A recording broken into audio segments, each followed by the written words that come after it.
is enough said. Happy Friday, Heat Nation. Yo, boy Ernest here. Back with another Miami Heat Talk video. Guys, hope y'all having a great start to your Friday. The weekend is here and my birthday's tomorrow. So go ahead and show that positivity. Smash that like button. Do not forget to subscribe. Please, guys, join me as we go on another Miami Heat Talk adventure. Now, yesterday was my daughter's birthday. I wanted to get a video to you guys at nighttime, but we're having family time, celebrating her, and you guys know what I always say, family first. So in today's episode, you guys want to talk about a couple things. First and foremost, the Miami Heat do have a game tonight. It's always great when my birthday time comes around because usually they're playing on my birthday or around my birthday, so I'm always celebrating watching Miami Heat basketball. It's the best way. But you got the Charlotte Hornets tonight. Look, even though the Hornets are 3-5, and even though the last time Miami Heat decimated them, this is a must-win game. Here's the thing about the Eastern Conference. Every game is a must-win game. That's how tight the Eastern Conference is. If you go on a 3-game winning streak, you can easily be a top 6 team, top 4 team. But if you go on a 3-game losing streak, you can go all the way down beyond the play-in. That's how tight it is in this conference. So you need to treat every game as a must-win, and the Heat have no other choice. You're 4-4 right now, and you got a few big games coming up. After tonight against Charlotte, you got a back-to-back against the Cleveland Cavaliers. 2 straight games against Cleveland. So you got to win this game and get to 5-4.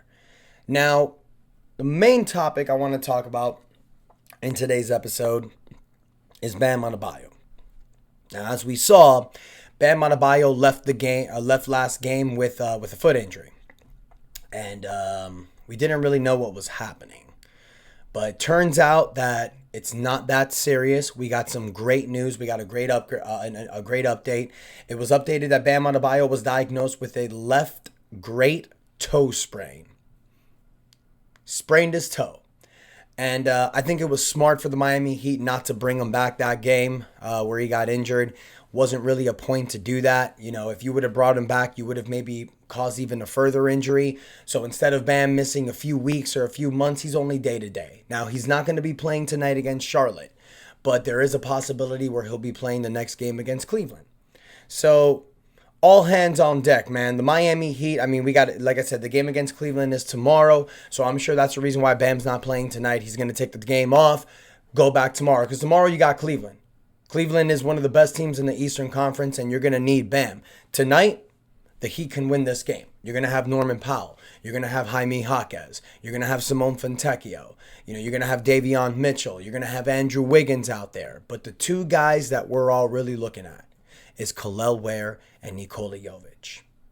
I did a video on these guys a couple days ago, and I know some people in the comments were saying, hey, it's too early, you know, Ware and Jovic did okay the last game, which is fine. And, you know, Ware has been doing fine these last 2 games. You know, 2 games ago, he scored 16 points in 18 minutes off the bench. And then the last game, he gives you 13 points, 13 rebounds against the Denver Nuggets. So he's been fine lately, might I say pretty good. But we need Ware to take that next step, especially with Bam Adebayo out. Ware had some dominating games in the preseason. And I know it was just the preseason, but we also saw him do it in the regular season last year as well. We need Ware to take that next step. This cannot be a sophomore slump season like Jaime Jaquez Jr. had last year. And I'm not saying he's having that. You know, Ware averaging 10 points a game, almost 7 rebounds, averaging almost a block a game, which is fine. But these are not the numbers that I know Ware can average. I mean, if you ask me, you guys, 10 points, 7.5 rebounds, 0.9 block shots a game, you know, that's fine for somebody making the rookie scale contract that he's making. But you really wanted Ware to take that next step. In my opinion, 10 points a game is fine, especially with a team that's having 6 players average over double figures. When you have Norman Powell averaging 23 a game, Bam averaging 20 a game, Jaquez and Wiggins averaging 17 a game, it's not expected that Ware is going to average over 20 points a game. I get that. I've said it before the season, in the beginning of the season. If Ware can average anywhere from 10 to 13 points a game, I'm good. But 7.5 rebounds a game is ridiculous, especially the last game against Denver when the Joker was just grabbing every rebound over you. You are a 7-foot unicorn with a wingspan of 8 feet. Grab this effing rebounds, man. 7.5 rebounds a game to me is unacceptable. Ware needs to get those numbers to double digits. 0.9 blocks per game? No. We need it at over 2 blocks a game. And I know he can do that because he did it last year. So we need Ware to step up. And the other one is Nikola Jovic. Look, in 8 games, Nikola Jovic is averaging 8.3 points a game, 4 rebounds, 2.5 assists a game. I mean, those are okay for a bench player, which he currently is. But you gave Nikola Jovic this extension thinking that he would take the next step. And you saw glimpses of it, especially the first couple games of the season and in preseason. I personally think, you guys, that Nikola Jovic and Ware, their time is coming. You've seen a lot of players step up this season. You've seen Jaime Jaquez, Simone Fontecchio, Davion Mitchell, Andrew Wiggins step up. You're having a breakout season from Norman Powell. Bam Adebayo's having an all-star year. So someone is going to have to eat crap. And it looks like it's been Nikola Jovic and Ware a little bit. But I feel that Nikola Jovic is still finding his place on this roster. He's still finding his place on this rotation. He was supposed to be the facilitator. That's why he was starting out there the first couple games. Didn't really work. Now, then Spo started Ware with Bam Adebayo. Apparently that wasn't really working, even though I think that's the way to go. Now Spo is going with a new starting lineup, which is just blowing everyone away, starting Bam Adebayo with Wiggins at the 4 and Pallel Larson at the 3. Because we all know that Spo loves small lineups. But it has kind of been working, in a way. So I'd really like to see this Miami Heat team go back to the starting lineup that we know is the best optimal lineup. Ware, Bam Adebayo, Andrew Wiggins, Davion Mitchell, and Norman Powell. And then when Tyler Hero gets back, you know Tyler's going to start over Davion. And I think that lineup is going to work. We just have to find the right rotation pieces after that. Now, one thing I want to say, you guys, I mentioned it in the short yesterday, but I want to talk about it in today's episode. Erik Spoelstra, man, comes back from the West Coast road trip and finds his house on fire, dude. That is just horrible. And, you know, I mentioned it a little bit in my short yesterday, you guys, but I'm praying for Coach Spo.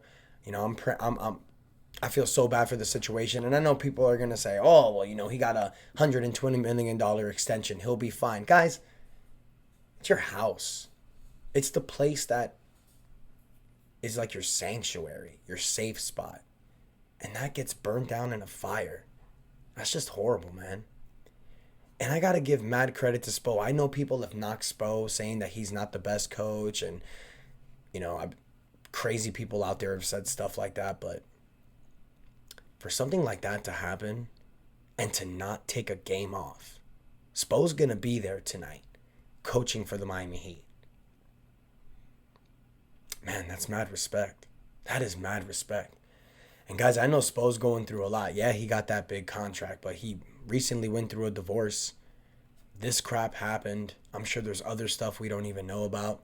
So my prayers go out to Erik Spoelstra. My respect goes out to Erik Spoelstra, because going through something like that and coming to work and is just showing you how committed he is to this team and how much he believes in this roster. So I think the Heat need to pay it back tonight with a dub. I think Ware and Nikola Jovic need to step up tonight. Without Bam Adebayo, we need you guys to take that next step. And this is crazy, y'all, because not sure if you guys remember this or not, but before the regular season started, when we released Precious Achiuwa, I was saying that wasn't the smartest idea. I know the Heat did that to stay under the luxury tax, but you do not have bigs on this team. All you have is Ware, Bam Adebayo, and you sprinkle in a little Nikola Jovic. Bam got hurt, and what happened? Freaking Keyshawn Johnson was playing out there as center. Insane. I think the Miami Heat should have kept Precious Achiuwa because of a situation like this. However, there may be a savior. Vlad Golden was called up from the G League. I like me some Vlad Golden, you guys. So I hope to see some Vlad Golden minutes out there tonight. I think he'll be a quality backup big. He showed a lot in the Summer League.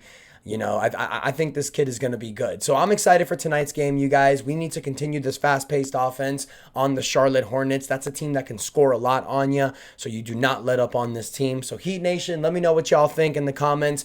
I am so glad that the Bam Adebayo injury was not as worse as what we thought, because how crazy would it be if Tyler Hero comes back from injury but we don't have Bam? That would be such a Miami Heat thing. So I just want everyone to be healthy. I want this team to play to their fullest potential, because in my opinion, this is a top 4 team in the Eastern Conference. So let me know what y'all think in the comments. Don't forget to like, share, subscribe, drop them birthday love, you guys. I'll drop that Cash App so you can show me some support. Appreciate y'all. Love y'all. Until next time, your boy Ernest out, and that is enough said.